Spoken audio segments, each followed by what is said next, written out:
Okay, so um, okay, start. So this live is going to be about how to improve your balance. So we're going to look at different aspects of definition of what balance actually is, um, how it can affect some people, and specifically the type of pathologies and injuries that can affect someone's balance. And then on the other side of that is if they don't have any issues with injury, how can we improve someone's balance if that's something you've struggled with for a long time? So first of all, we're going to go over its definition. So balance is defined as an individual's ability to control the center of gravity within their base of support. So this might be someone who has no issues with lower limb problems, bilateral, no problems. But balance also does come in as an aspect of wheelchair users, maybe crutches, prosthetics, things like that. And we're usually basing this on their base of support. So someone might be different in that aspect, but the balance of what you have to work with is what we're looking at. And if we're looking at how it works, so it involves two key separate neuromuscular systems that come together and work together. They're two sensory inputs, processing sort of systems that we've got in our body. So the first is the vestibular system, and the second is called the proprioceptive system. So the vestibular system has two aspects to it: the central and peripheral. The central is from the brainstem and the cerebellum, and the peripheral is from the cranial nerve and the inner ear. They work both together and to control where you are and how you feel within space and time, and also how naturally balanced you are outside of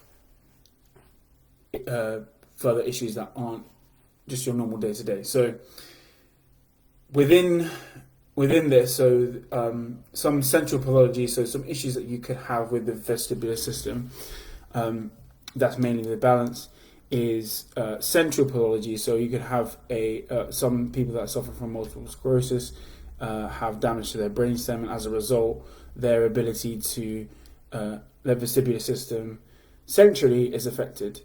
There's also some peripheral pathologies that can happen, such as neuropathy, which means damage to nerve systems, and they can both affect what happens with the vestibular system.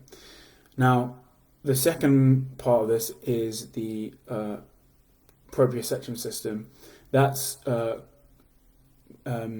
controlled by the cerebral cortex, and that's mainly to do with body position sense.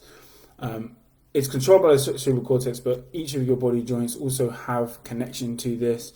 There has been studies that show that within your joints there are proprioceptors that help you to understand where you are in space. Now, when we're looking at the vestibular and the proprioception systems, they both together cooperate to make balance. Now, if we are looking at someone who has issues with either of these systems and have a decline in function with these, you want to look at their some things that they may deal with. So if they have started to get vertigo, dizziness, blurred speech and vision, subject to migraines and issues like that, we know that this could be signs of some of these pathologies that could cause issues with balance. Now, outside of injury, there are also other factors that can affect this. Aging, neurovascular problems, muscle weakness, range of motion, and cognitive decline. Now, if I was going to sort of put a hierarchy to these issues, the ones that can cause sort of the most major issues and changes to balance are cognitive decline. So as someone gets older, maybe it's Alzheimer's or issues like that, a rapid decline in cognitive function as someone gets older is likely the biggest factor affecting balance, and you can see people falling over as they get older, for example. And then if I was to go down from there, perhaps the least important factor would be range of motion. As yes, range of motion does affect how you can balance, but it doesn't have as much of an effect of cognitive decline. Us as physios and us as looking at issues at face value, we would get a long-term medical history from someone and find out whether there is any past medical history or family history of these pathologies that could cause cognitive decline or neurovascular issues, and then we rule them out. And as soon as we can rule those out and we know, okay, someone has issues with balance, we then want to look at the problems that may be causing that from a physical and functional point of view. Now, muscle weakness is probably the main thing that we look at with this, and we want to look at how someone is able to utilize their muscles to balance properly. And now this leads me into the point of, okay, so how do we make improvements to balance? If there is a sign of cognitive decline and neurovascular problems or aging, you want to look at other ways of improving this by repetitive functional work, actually balancing, improving their cognitive function. But then if we're looking at that from a physical perspective, we can improve this issue with balance training. So when we look at balance exercises, actually we want to categorize it alongside the types of recommended exercise, along with strength, aerobic and flexibility exercises, which can improve someone's general health and physical ability, and as a result then you can prevent injuries and falls. But when we're looking at balance specifically, we want to take a look at the issues from bottom to top that they could have. So first off, there could be issues with their ankle stability. We will look at their two key muscles either side of that, called the peroneals, or the fibularis muscles, which can control how your foot deviates from underneath you. Then move up from there. They have previous knee issues, they have lack of knee strength. Then you can move up from there and look at the hip strength. Namely, you're looking at the posterior chain, looking at the glutes, and the adductors on the opposite side, which help to stabilize the hip, and as a result, it doesn't have a knock-on effect further down.